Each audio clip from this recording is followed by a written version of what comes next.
मारता है ना।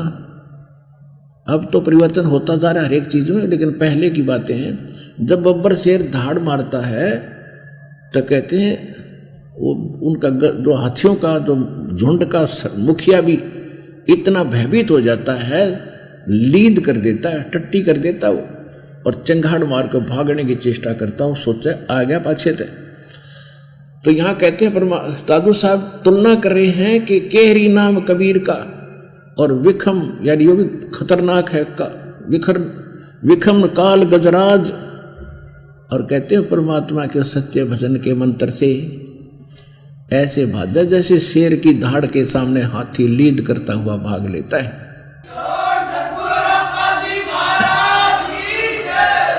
पल एक नाम कबीर का दादू मन चितलाए, अस्थि के असवार को स्वान काल ना खाए।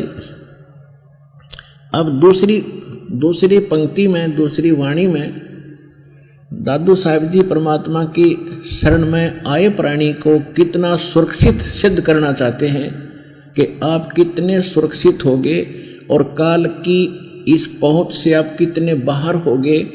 जो काल आपके ऊपर अटैक करने थे, कर्मों की मार डालनी थी। जैसे एक हाथी के ऊपर बैठा व्यक्ति,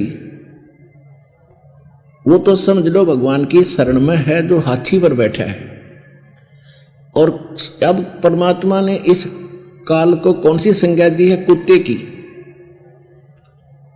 हाथी पर बैठे हुए व्यक्ति को एक कुत्ता कोई हार्म नहीं कर सकता, हानि नहीं पहुंचा सकता, अंडरस्टूड है। वो उसको कुत्ते की पहुंच से कितना ऊपर है, कितनी दूर है।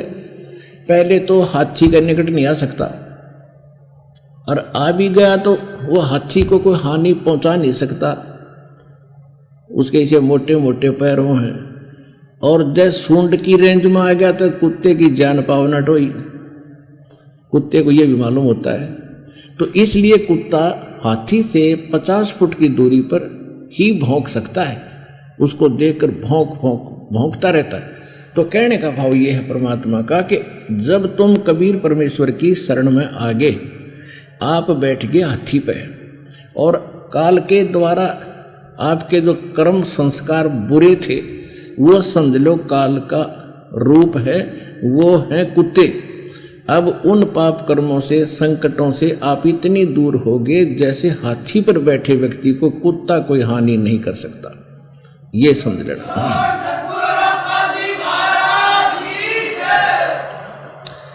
पल एक नाम कबीर का दादू मन चितलाए, अस्थि यानी हाथी के असवार को ये स्वान काल ना खाए। और संत सब कूप हैं ये कहते झरीता नीर, दादू अगम अपार है ये दरिया सत कबीर। अब के देखो कितना अच्छा तुलना की है, आज के सत्संग से भी संबंधित है ये। और संत सब कूप हैं, कूप माने एक कुआं। अब एक कूप से पीने का काम ही चल सकता है, ना सिंचाई बड़ी सी हो सकती है पूरे क्षेत्र की। और कहते झरीता नीर, झरीता माने झरना बह रहा हो पानी, वो थोड़ा सा सीमित सा ही होता, ज्यादा नहीं होता, पर्याप्त नहीं होता। कहते हैं और संत सब कूप हैं, यानी काम चलाओ सी शक्ति उनके पास है, सिद्धि सैद्धि थोड़ी बहुत राहत आपको दे सकते हैं। और कहते झरीता नीर यानी कुछ झरने समझ लो, बस इतने ब्योत से देवी देवताओं का। और दादू अगम अपार है वो दरिया सत कबीर। ओए होए। अब जैसे गोरखनाथ जी ने एक तलैया को अपनी सिद्धि शक्ति से, अपने संस्कार से भर दिया, अब उससे तो गांव वाले भी संतुष्ट नहीं हुए, इससे के काम चले। ये तो कहते हैं ये तो इतनी शक्ति रखते हैं जैसे कुएं का जल हो, उसमें थोड़ा ही काम चले। और दादू अगम अपार है, परमात्मा कबीर जी कहते हैं दादू अगम अपार है दरिया सत कबीर। तो उस दरिया सत कबीर यानी जिसके पास शक्ति का वार पार ना हो, जैसे दरिया के जल का कोई वार पार नहीं होता, ऐसे है वो कबीर भगवान। उन्होंने वहां मगर के अंदर वर्षा का बौछार लगा दी और सबके में बरक दिया और सब ठाठम ठाठ कर दिए। तो ये है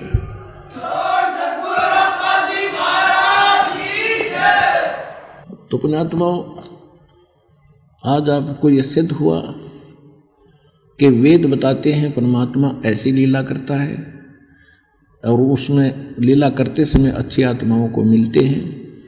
जिन अच्छी आत्माओं को परमात्मा मिले उनमें से कुछ एक का भी वर्णन दास दे पाया है, समय हो गया है और फिर बताएंगे आने वाले सत्संग में। तो उन्होंने भी क्या बताया है, who is God, Kabir is God, Kabir is God. तो पुण्यात्माओं, सौभाग्य आपका, आपको इतना प्रमाणित और दृढ़ ज्ञान मिला है। अब इसका पीछा छुटवा लो, ये बार बार दाव नहीं लगेगा। समझा है तो सिर दर पाओ, बाहर नहीं रे ऐसा दाव। बोलो सतगुरुदेव।